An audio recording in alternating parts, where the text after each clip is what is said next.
Hello everyone, welcome back to a brand new video today, and today, judging by my apparel that you see before you, I'm going to be talking about a Spider-Man movie, but not just a Spider-Man movie. I genuinely think that this may be the best Spider-Man movie ever made.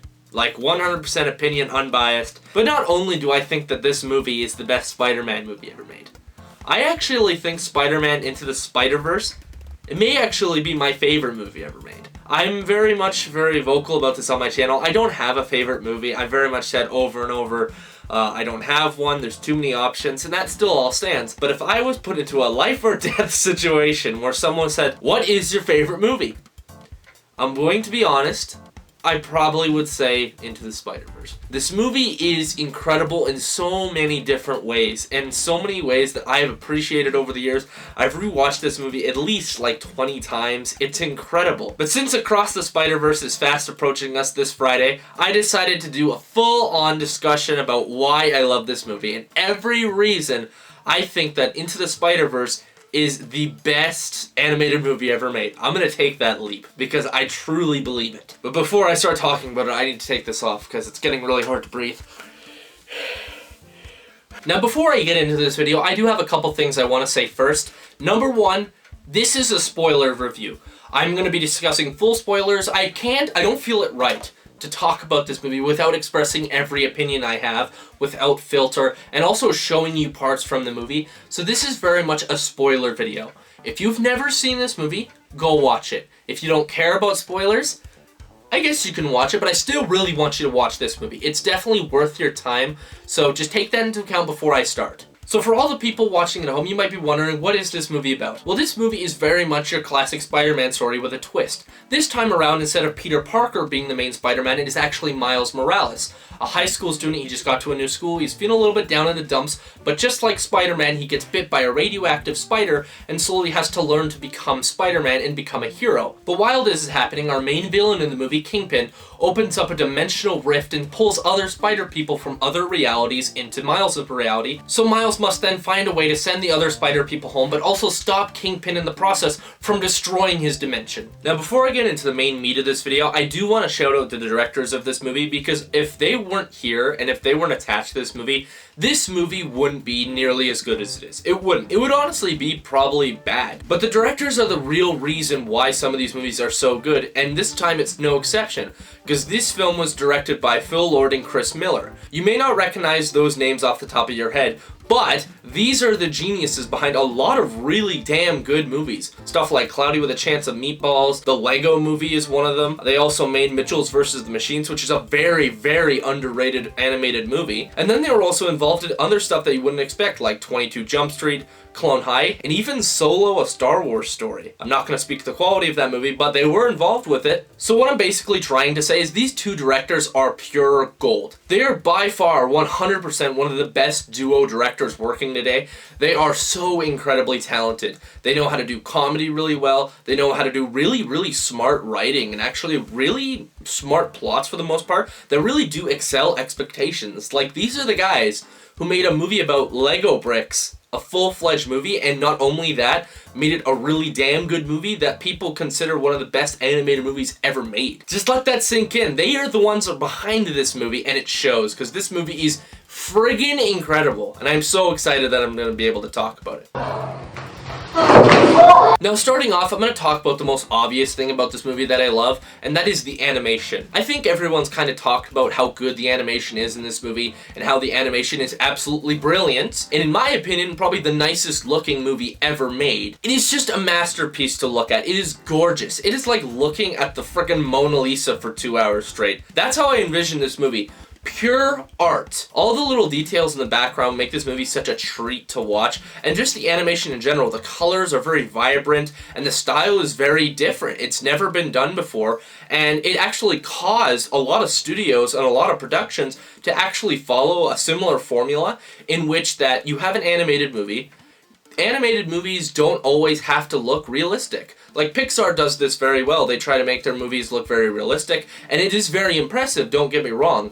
But this is the movie that I think told studios that, hey, This is an animated movie. You don't have to make every animated movie look realistic. You can do something unique, and you can just embrace the fact that this is a cartoon. You know, you can embrace that. You can be different with it, and you can have your own style to it. And that's what I appreciate about the animation the most in this movie, is that this movie literally inspired a whole wave of filmmakers to go out and make their own stylized animated movies, and for the most part, when they do that, they're all pretty fucking good. And the biggest studio I think was definitely influenced by this movie was DreamWorks. DreamWorks was in a little bit of a weird slope. They weren't making the best things, but then they came up with a lot of really good bangers, and a lot of them had really different animation styles. The Bad Guys is proof that you can make an animated movie and just embrace the cartoon factor of it and give it these slight little animation details and this style to it that just amps it up from being a subpar movie to a really great movie. I love the animation in that movie, and even take something like Puss in Boots: The Last Witch. I've reviewed this before and I love that movie,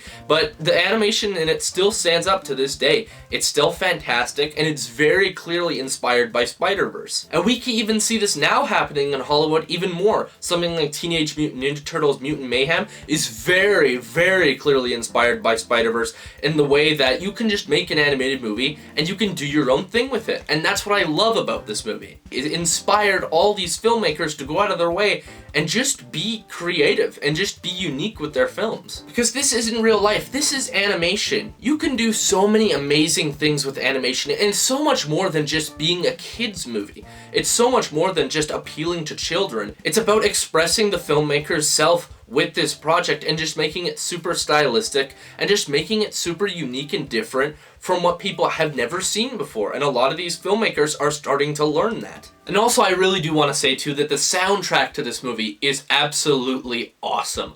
I love the soundtrack to this movie. I at least listen to the soundtrack at least once a month. It's that good. When they're actually put into certain scenes, they fit it entirely. I don't think there's a single song in this movie where it feels out of place. It all helps the mood of a scene very well, and it sometimes elevates that scene too. And also, let's just get this out of the way right now, okay? All the voice acting in this movie is pristine. It is all so good. Like, there's not a single bad voice performance in this movie, and I actually don't even feel like anyone's like miscasted. Everyone is just fantastic in this movie and fits their characters so damn well. And also, how much did they spend on this voice cast? Because one, it was worth it, but two, this voice cast is friggin' stacked. It is so fucking stacked for like no reason. McMoore, Haley Steinfeld, Jake Johnson. It also has some other actors like Nicolas Cage and Mahershala Ali. But then you have some other actors who are in decently small roles that you really never expect to be in this movie. People like Chris Pine, Catherine Hahn, who plays Agatha in the MCU. And then you have people like Post Malone himself making a voice cameo. Not only does he do the music, he makes a voice cameo. A lot of people actually don't know that, but he does. But like I said, everyone feels very well casted in this movie. It feels very authentic. No one feels out of place, and no one feels like they should be hired with someone else, because everyone just puts such a damn good effort into it that it just doesn't come off like that. And another thing in this movie I really love is the fight scenes in this movie. They are all so well done. From choreograph-wise, to style-wise, to just dynamics in general, they are so much fun. Every fight scene in this movie feels very exciting. It feels very riveting. You want to watch these fight scenes, and actually makes for a lot of really good rewatchability factor, because these fight scenes are so well put together that you're just going to want to see them over and over and over again. And another thing that's really great about the fight scenes in this movie is that they all feel distinct from one another. They all have a similar vibe to them, but they're just done in different ways to spice it up, to make them feel exciting, and they never feel out of place. Like, as an example, there's one point in the movie very early on where Miles discovers that Spider-Man is fighting Green Goblin. And in this scene, it's very much taken from Miles' perspective of him trying to evade all of his attacks and escape, but you never really miss anything. You never feel like you're missing anything going on with Green Goblin and Spider-Man, because it's just so well put together and choreographed that it makes you feel like you're getting the full extent of the fight scene, but you're also following it from a very different perspective than what you usually would. Or take into account when they go to the house, it feels very confined. Everyone's fighting in this really confined environment, but it never feels like you're missing anything. It feels just like a whole bunch of hectic things happening, and it's really great and it's really fun. There are a lot of different spider people in this movie, and they all have a signature way of how they fight, and it's all very distinct and different from one another. And it's a very little detail, but I did want to highlight it because I thought it was another really cool part about this movie. As an example, when Spider-Gwen fights, it's very elegant and regal. It almost feels a little bit like a ballerina fighting. It feels very slick, feels very fast, and just smooth. But then you go to someone like Spider-Man Noir, and it feels very distinct from hers because it feels very much like a classic fist fight. It feels kind of slow, it feels kind of brutal, because it's very much inspired by those noir films that inspired the character so much, so he has that own unique style to him. Another thing that I think is really impressive with this movie is the storytelling. I can speak for everyone when I say that Spider-Man as a story and as a franchise is nothing new. We've all seen the classic story of Peter Parker becoming Spider-Man, but we've never really seen Miles Morales become Spider-Man. This movie was kind of the first introduction to a lot of people to the character of Miles Morales, a character that is very similar to Spider-Man but has his different struggles, and I think they really pulled it off very nicely in this movie where it doesn't come off like super, I guess you could say, out of left field, and it doesn't feel weird. This movie very much feels like a Spider-Man movie, but it feels like a Spider-Man movie that has all the stuff that you want from that, but a whole bunch of different stuff that makes it unique and spices it up in certain aspects. Because honestly, I do want to say too that not including Peter Parker as the main character was kind of a gamble with this movie because, like I said, not everyone knew who the fuck Miles Morales was when this movie came out. Sure, us comic book people knew who he was, and even some people who are somewhat familiar with the Spider-Verse probably knew who he was, but you gotta think that this is probably a lot of people's first introduction to this character, and it might have came off a little bit of his backfire where people were gonna look at that and go, oh, well, if it's Peter Parker, I'm not interested. But no, they pulled it off even better than most Peter Parker stories, in my opinion. Like I said, I think this is the best one, and I think these little changes in the plot and the writing really helped this movie to distinguish it from other films. Another thing I really love about this movie is its main themes and how the film chooses to handle its main themes, and all of the depth that's actually within its themes itself. Because when you have a Spider-Man story, very much the main theme always is going to be responsibility. That is the biggest thing that's always going to be there. And this movie 100% has that theme. But in this movie has a lot more depth than just classic responsibility. There's a lot of different things that go along in this theme too, like legacy and living up to that legacy. But not only that, just kind of being yourself in general and being the person you want to be. And then of course the most important theme in this movie, and that's that leap of faith. Now this leap of faith idea can be different, I think, to a lot of different people. And it's very interesting because everyone has went through something similar to what this movie is describing, which is that leap of faith. This can be something really difficult, like a really difficult decision you have to make in your life, and it can be very negative or maybe even can be really good, and it can push your life in a different direction.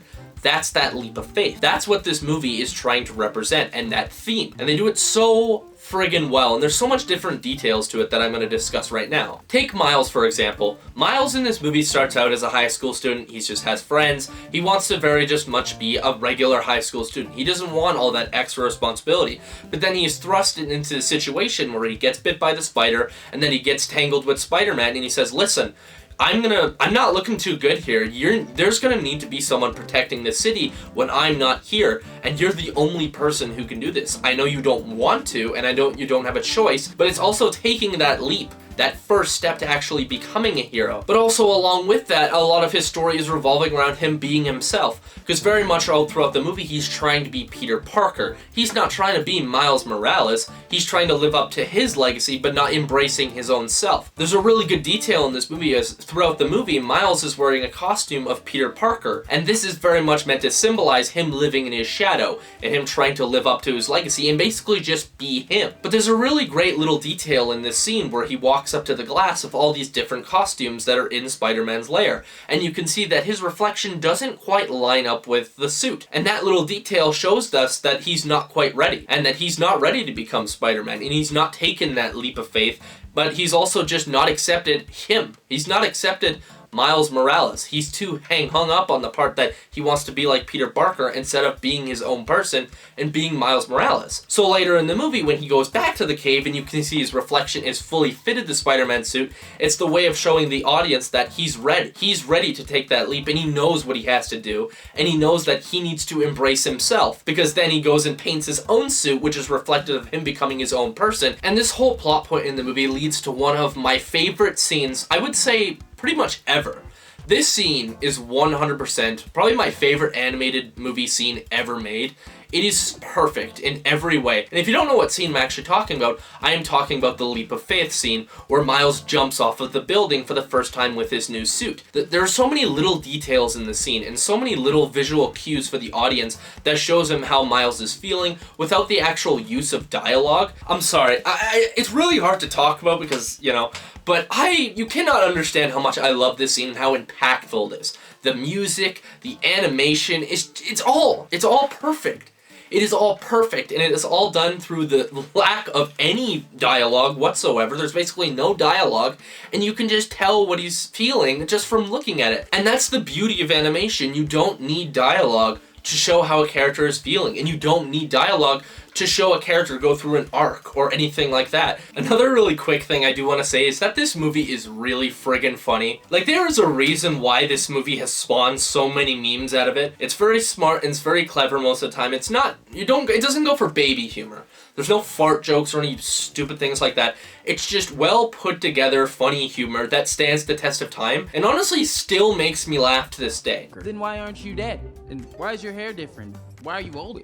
And why is your body a different shape? Pretty sure you just called me fat. No. Another thing I really like about this movie is its villains. It has two main villains. There are a couple other ones that are kind of the side, which are all awesome. They're all great.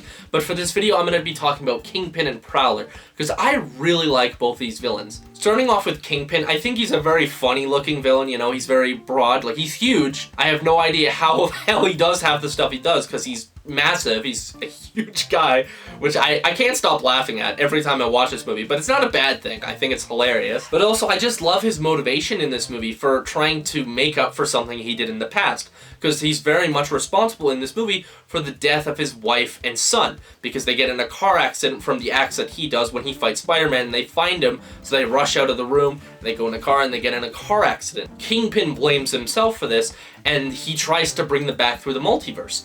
And there's a really good scene in this movie that I actually really like where he says it's not all about the money. It's not always about the money, Spider-Man. And I really think that little scene gives the character a lot more, because a character like Kingpin, he's very much supposed to be like the governor type. He's very much supposed to be like a very successful businessman. So usually, and what you would expect, is that his main motivation would be money. But in this movie, it's not. It's something way more personal to that, and I really enjoy his character because of it. And then moving on to Prowler, I absolutely love this character. He is such a good villain for this movie, and he's so cool. Like, this is the definition of... I honestly think Prowler is one of the coolest animated characters ever. Like, everything about him is just so goddamn cool. His theme is intense and just really scary, honestly. Every time that theme comes on, the Prowler theme, you know something's going down, and you know he's about to fuck someone up. It's such a great soundtrack, and it just suits the character so well. And I love all his fight scenes as well. They feel very brutal, but they also feel very fast and feel very energetic.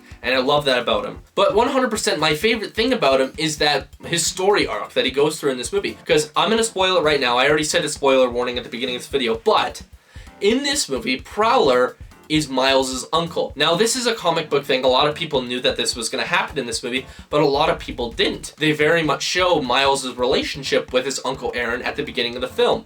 They're very much buddy-buddy. They love each other because they're related, but they're just such great friends. And you can tell that from all the different scenes that they give when he's talking with him or when they go into the sewers and they start spray painting. You can see that relationship between them, which makes inevitably, when he gets revealed to be the villain, that more impactful. Especially the one scene where he takes off his mask for the first time and Miles sees that, oh shit, my Uncle Aaron is the Prowler. You can see it in his face, the betrayal and the sense of how he let him down. And even later in the movie, he says this to Miles. And also, there's a lot of foreshadowing in this movie that kind of leads to the fact that Aaron will become the Prowler. There are a lot of really key moments in this movie that you can pick up on that really kind of give you the little hints that maybe he is going through something, or maybe he's the villain, or maybe he's doing something shady. Like every time Miles goes to call him, or other people try to call him, it goes straight to voicemail saying he's out of town. But then even go back to the one scene when they're spray painting, when he gets the call saying he's gotta go. All right, come on, man.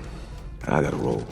These little moments are just slight little indicators to the audience that maybe this guy isn't who he says he is, and it's really smart because you don't want to see this character become the bad guy. It's tragic and heartbreaking by the end because he seems like such a cool guy. He seems like that cool uncle that everybody wants to have, which makes his betrayal and the reveal of it so much more shocking, and it leads to such great emotional moments. But all in all, that's this movie.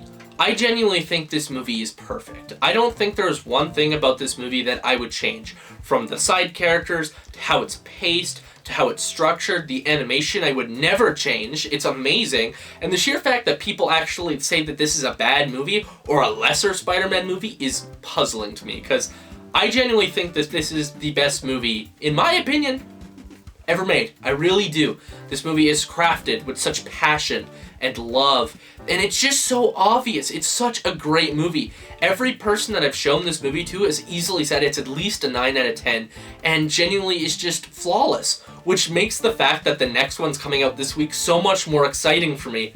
I'm so excited to go watch the next one. But I really wanted to make this video and just show my love for this movie, because this is one of those movies, in my opinion, that has actually shaped my view of how I view movies, and especially animated movies and what the power of animation can do, but also be slightly familiar with one of my favorite characters being Spider-Man. But all in all, I friggin' love this movie. If you've never seen this movie before, I highly recommend giving it a watch. It's so much fun. You're gonna have such a great time. Bring everyone over. Really? But no, just bring everyone over. It's such a great time. Just do it. Do yourself a favor and just watch this movie before the second one comes out. Do it! God, you're gonna have such a great time with it. But anyways, thank you for watching me talk about Into the Spider-Verse for God knows how long. I have no idea how long this video is gonna be. It's probably gonna be pretty damn long because I had a lot to say.